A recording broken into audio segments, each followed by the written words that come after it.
Dr. Steve Sobel, and I'm here for a very exciting and informative interview that I've been looking forward to for a long time. We have a very special guest, a very talented guest, a very unique guest.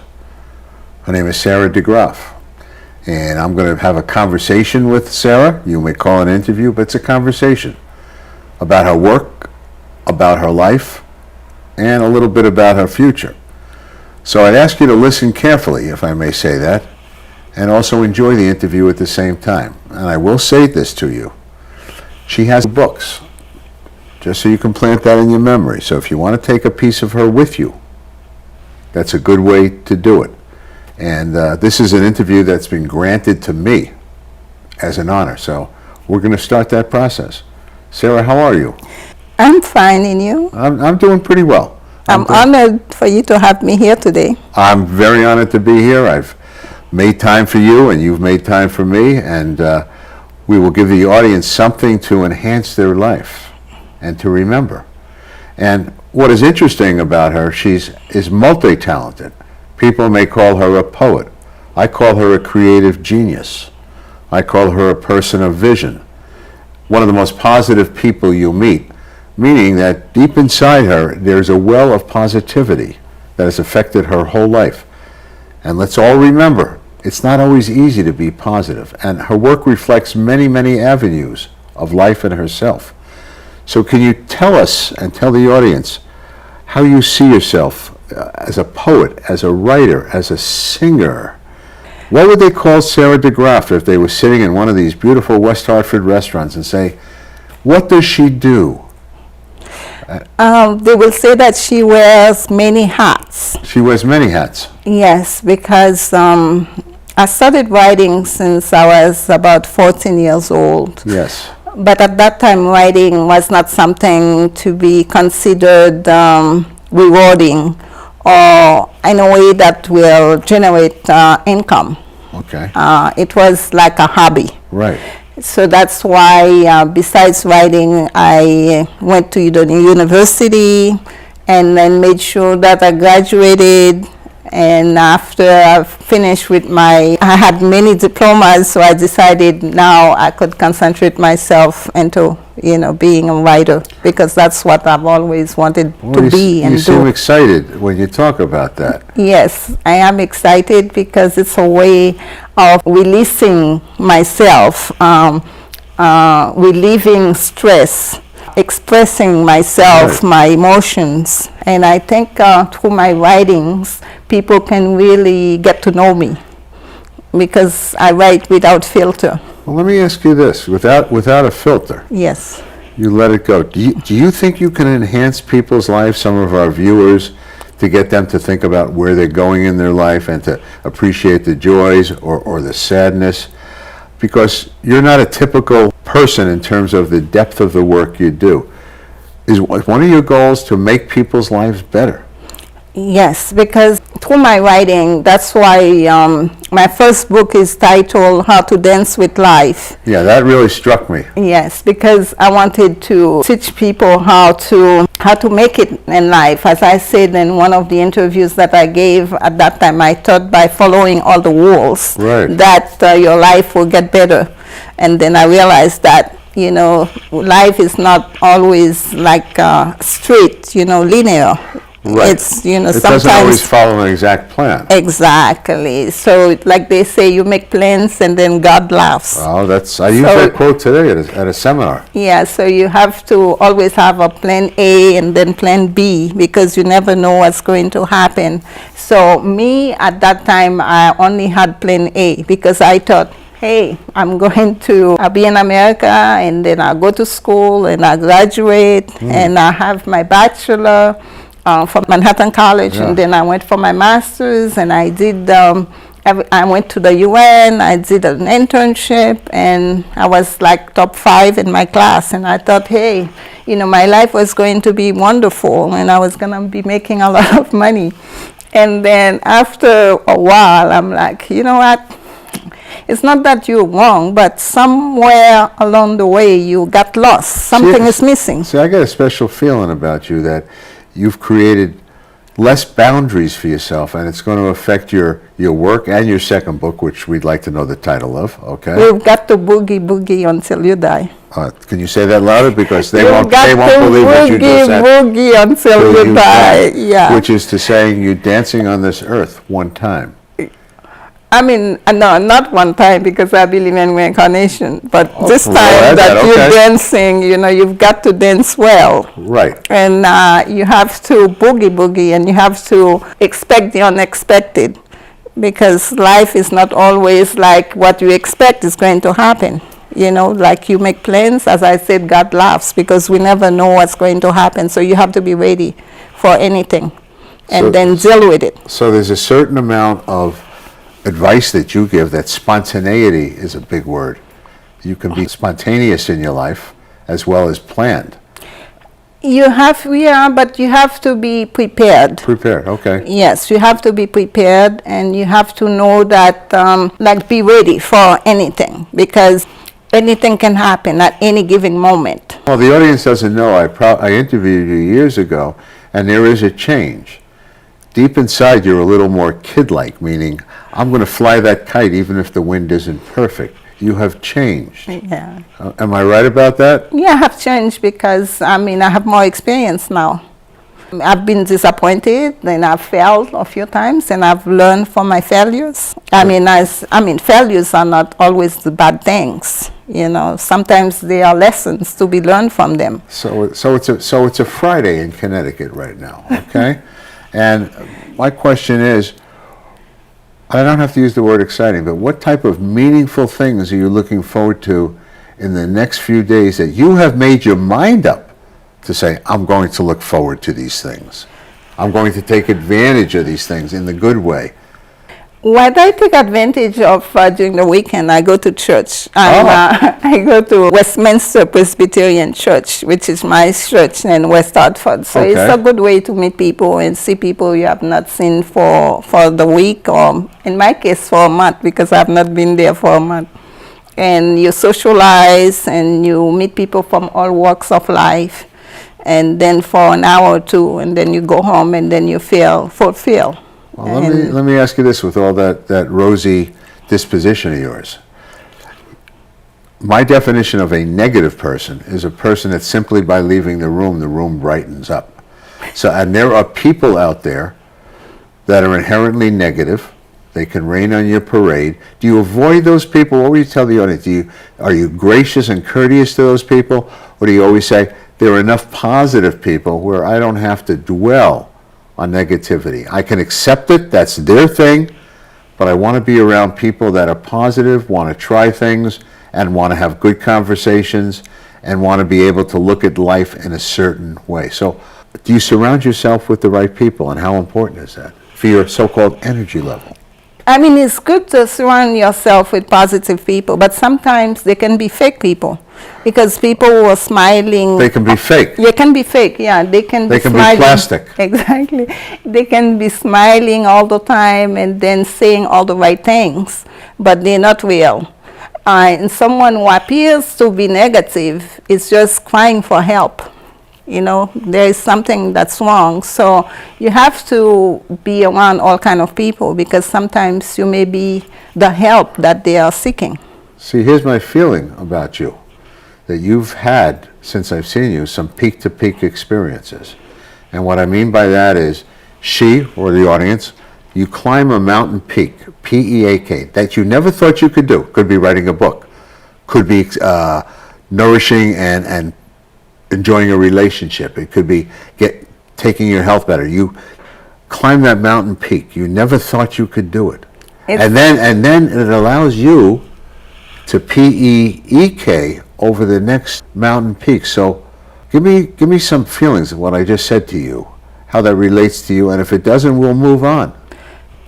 In my first book, I wrote about a dream that I had. It was around 2000, that I was climbing a mountain. That you had a dream? Yeah.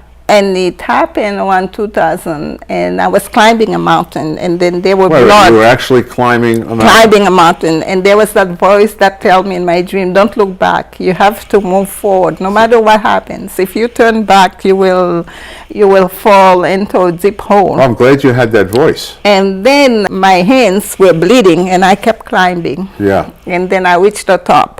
And then when Wow. I got to the top, there were not too many people up there. And I said, wow.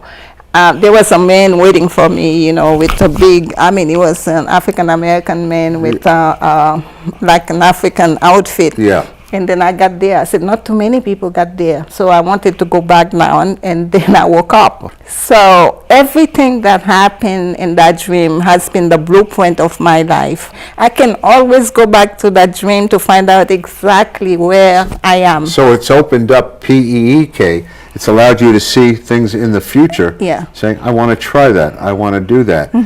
Because my personal feeling right now is you have probably a third or fourth book in you. Oh yeah, more than that.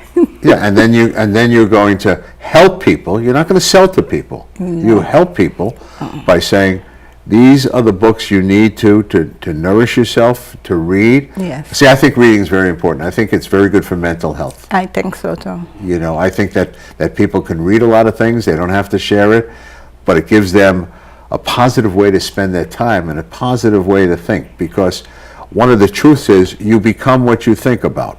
Exactly. There was a greatest selling cassette tape ever. I think I might have said it when you heard me. It's called The Strangest Secret, and it's by a guy named Earl Nightingale years ago.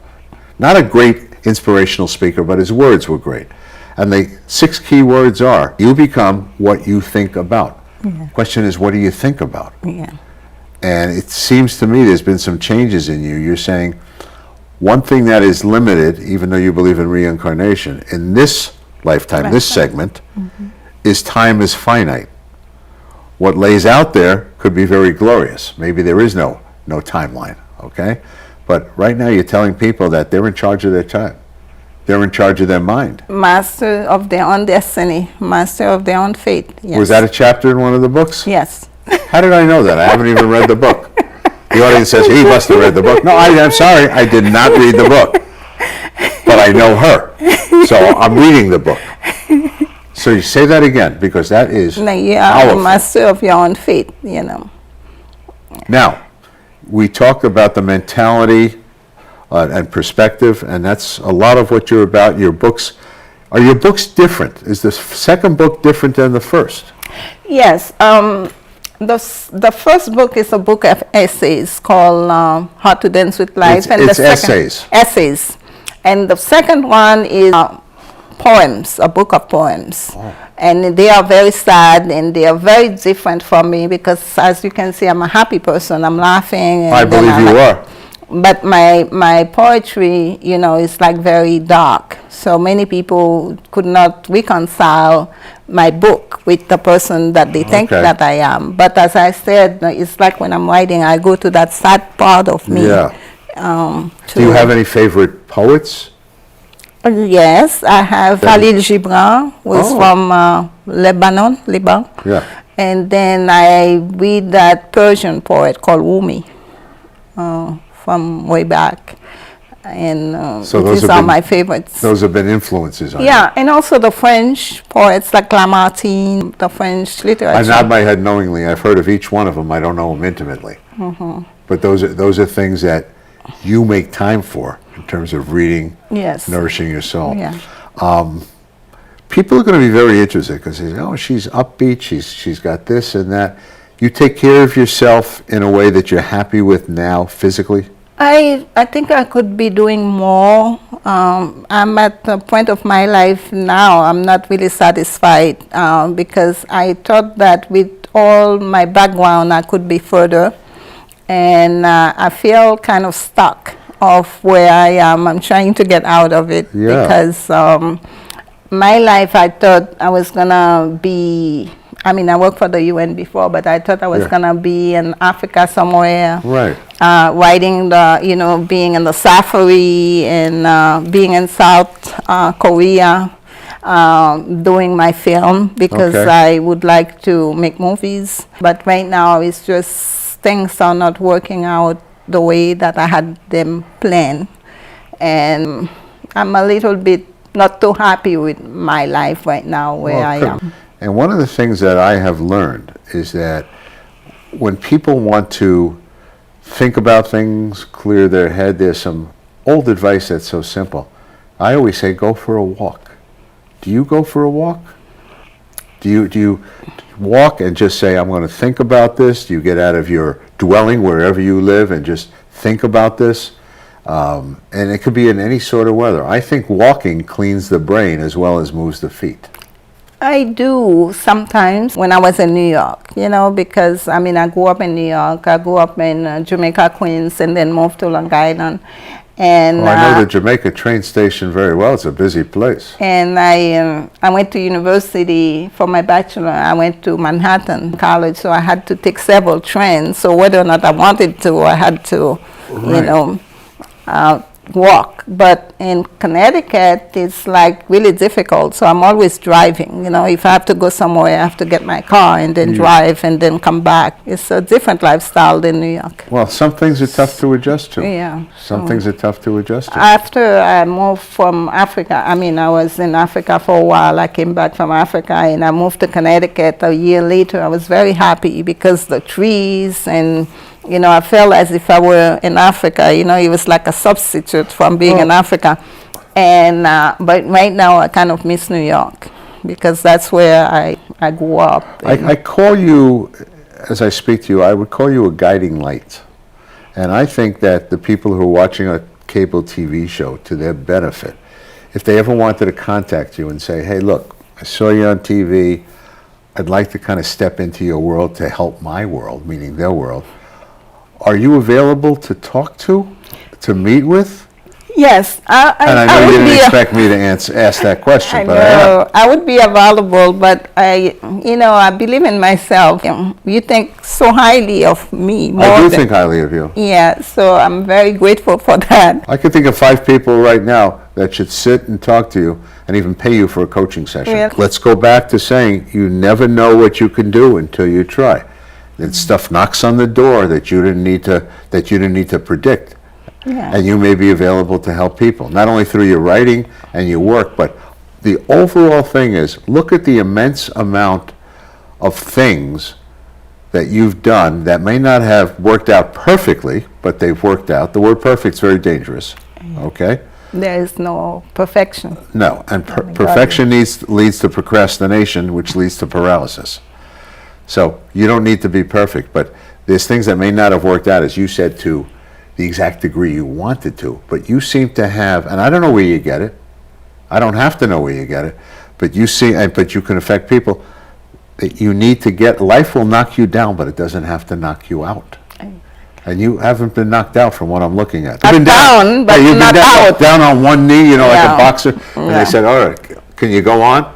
And you come out for that last round. Oh yeah, I'm always. And you've been around, come out many rounds. Yeah. Yeah, I'm not gonna be out of the game. It's like a referee saying, you okay? Yeah, let me clear my head. And you know what? And then you can go on to so-called win the fight or at least accomplish something when you thought you were done. And too many people, I think they're done without finishing a project, without preparing a project. I mean, to write a book takes a lot. How do you know when to end the book? Let's take your first book. When did you know how to end that book? Because that's a difficult question. I wrote that book in 1 month. You're kidding. 1 month? 1 month. How many pages is it? I think 82 pages, and I was in a place in Oklahoma called Stillwater, and I had a friend who had a fellowship from the State Department, a Fulbright fellowship, and I went there to visit. So I was there for maybe 2 weeks, and I started writing the book, and then by the time I got back to New York, it was done. And I know when a book is done, when there is nothing coming out from... How long do you wait till you decide there's nothing coming out? Probably a week. You put the book aside. Yeah. I mean, for my first book, after a week, I knew that, okay, it was done. You let the book distill for a while. Yes. But there are books that I've been writing for the past 15 years and I've not done yet. So I'm writing a book now. It's called Love Through the Storm, and I started writing it. What number book would that be? Probably 5. So you've written two physically. So you got a lot of stuff. You got 3 more books in you. No, I have more. I probably have 15 more books than me. I mean, I'm mistaken because Well, why I'm don't you open up writing. your own library? We'll close down the West Hartford Library. We'll make the DeGraff Library, you know? Yeah, I'm writing. I write constantly. Sometimes I can write 2 or 3 poems in one day, it depends, and other times I cannot even think of anything. Your poems, do they have to rhyme? No, they don't rhyme. No, they don't You have to answered that rhyme. quickly. They don't have to rhyme, but sometimes they do. It depends on, how I feel that day. Do they have to all be a standard length, or have you created short poems? I'm going to go I have short. short. Do you have long poems? I have short poems, like one, my greatest view has been under the darkest sky. That's it. Can you say that louder? Because I want the people to hear. We got greatest- some hearing impaired people out there. My greatest view has been under the darkest sky. And another one, dark are the days of my life, dark are the nights of my life, so dark that time has slipped me by. And that's short. And other poems, they are long. Well, it's interesting because I don't think I would have guessed you had 5th book in you. No, I have more. And I you have more? Yes, because not only my books, but I've published 2 anthologies of Black writers. Could I get any of your books on Amazon? Yes, Amazons and Barnes and Nobles, and also you can get them to me. Do you also sing? I sing, but I'm not the one singing my poems. It's somebody from Nigeria. I work with people from Nigeria, India, and So they're on CD or you can find them on YouTube if you type Sara DeGraff. YouTube? Okay, you're on YouTube. YouTube, Right. yeah, YouTube. I'm on LinkedIn, YouTube, and TikTok, all those places. Yeah, I'm lucky I can text. You got all these. Instagram. Yeah, you got all these technical skills. So since I've seen you, and it'll be interesting to interview you even years down the road, where you're at, and it's interesting your evolution to me. When you invited me to say, hey, let's talk, let's sit down. There's a lot you've done since I've seen you. I've done a lot before you met me, but we never spoke about it because, as I said earlier, I thought that I could just hide. I don't know why I kept hiding myself, but right now I'm like, I don't know, not much time left. If I don't do anything now, I'm gonna die and no one is gonna know about me. I got excited. It's not a fatalistic view.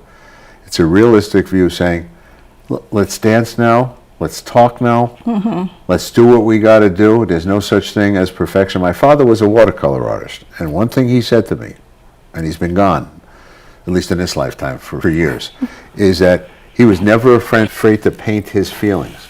He didn't paint for people to like the painting. He said, if they like it, that's great, but I'm going to give you the truth. And I think your books are full of truth. Yes, and I write for me first before I write for other people. Oh. I write to make me feel better.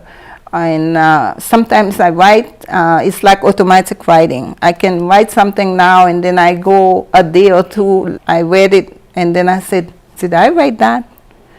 If I did not know, if it was not my handwriting, I would not have known that I wrote it. Well, you know what? Because I've gotten this signal about coming into the home stretch with our interview. The minutes go fast, okay? And what I'd like to say is I'd like to do another interview within a short period of time, could be weeks and months, and continue to talk about it because you have depth, not only with what you've done, but to help people. They're tuning in. And I think you're only beginning to test the waters of your potential. As scary as that sounds, your potential is out there. I've been afraid to step into the shoes of my destiny. It's very scary. That's what it sounds. It's very scary. It's very scary because of my background, and I was like, no, that cannot be me. I cannot be, like so powerful. Right. I have so much to give, so much to say. I mean, where did they come from? Are they coming to me? Right. And maybe, I have a higher power speaking to me. Well, I believe you do. Yeah, and I believe it'll come to you because you're patient and you're trusting. And I think that's reflective of the quality of your work.